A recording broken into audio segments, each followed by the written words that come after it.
ជំរាបសួរបងប្អូនកុមារបាទថ្ងៃនេះយើងមកធ្វើលំហាត់បាទសម្រាប់នៅក្នុងគណិតវិទ្យាថ្នាក់ទី5បាទថ្ងៃមុនយើងស្គាល់អំពីការបូកប្រភេទដែលមានភាពបែងដូចគ្នាបាទអញ្ចឹងថ្ងៃនេះយើងអនុវត្តលំហាត់បន្តដែលជាលំហាត់គំរូសម្រាប់បងប្អូនកុមារយកទៅអនុវត្តបន្ថែមបាទនៅគន្លឹះចំណេះដឹងសម្រាប់បងអនុវត្តដែលជាលំហាត់បងមិនតាន់ចាប់បានបាទចឹងនៅក្នុងនេះគឺគេឲ្យបងអូនបដូរប្រភេទជាចំនួនចម្រុះបាទចឹងនេះវាមិនតាន់ជាចំនួនចម្រុះទេវាគឺជាប្រភេទ7ភាគ3បាទខាងលើគេយកខាងក្រោមភាគបែកបាទអញ្ចឹងស្អីទៅជាចំនួនចម្រុះអញ្ចឹងចំនួនចម្រុះជាចំនួនដែលមានចំនួនគត់ផងនិងប្រភេទផងបាទអញ្ចឹងនេះអត់មានតាន់មានចំនួនគត់ទេគឺប្រភេទទាំងអស់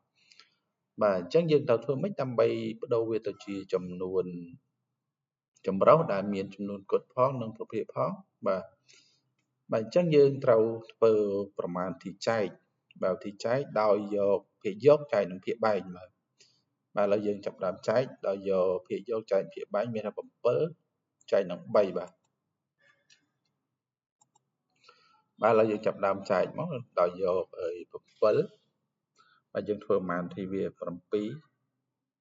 បាទយើងចែកនឹង3បាទ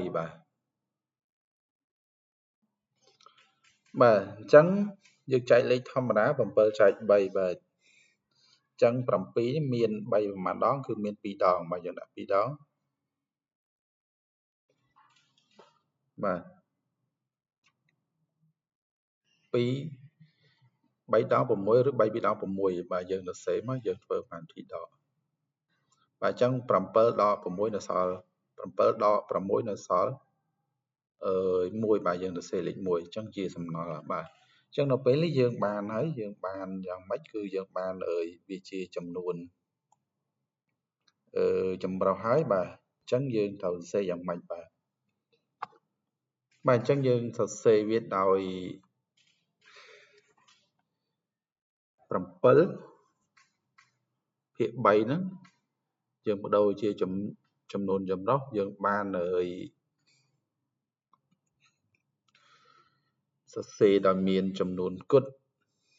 បាទឥឡូវយើងសរសេរដោយផ្ដាច់បាទអញ្ចឹងយើងដាក់ថា7ភាគ3ភាគ3អញ្ចឹងបាទជាចំនួនចម្រុះបាទជាចំនួនចម្រុះបាទស្មើនឹង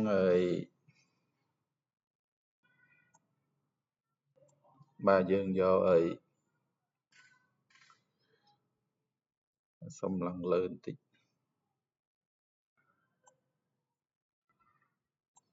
បាទ2នេះជាផលចែក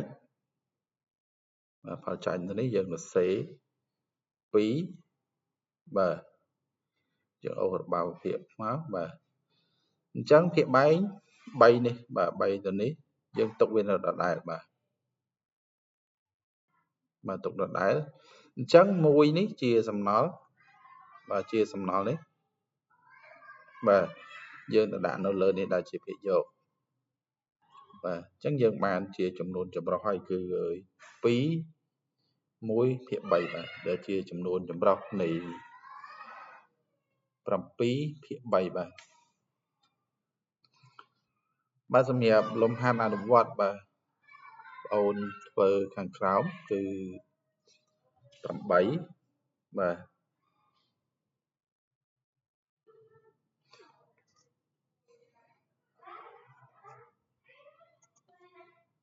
8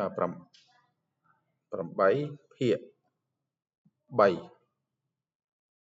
ស្មើបាទអញ្ចឹងកន្លែងនេះខ្ញុំដាក់2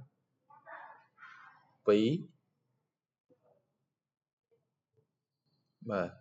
នេះ3ហើយដាក់ប្រអប់នេះឲ្យបងអូនមកពេញបាទឲ្យមកពេញបាទអញ្ចឹង លំហាត់អនុវត្ត8ភាគ3ស្មើ2កន្លែងនេះប្រអប់ហើយភាគបែក3ដោយឲ្យបងប្អូនអនុវត្តជាចំនួនចម្រុះបាទ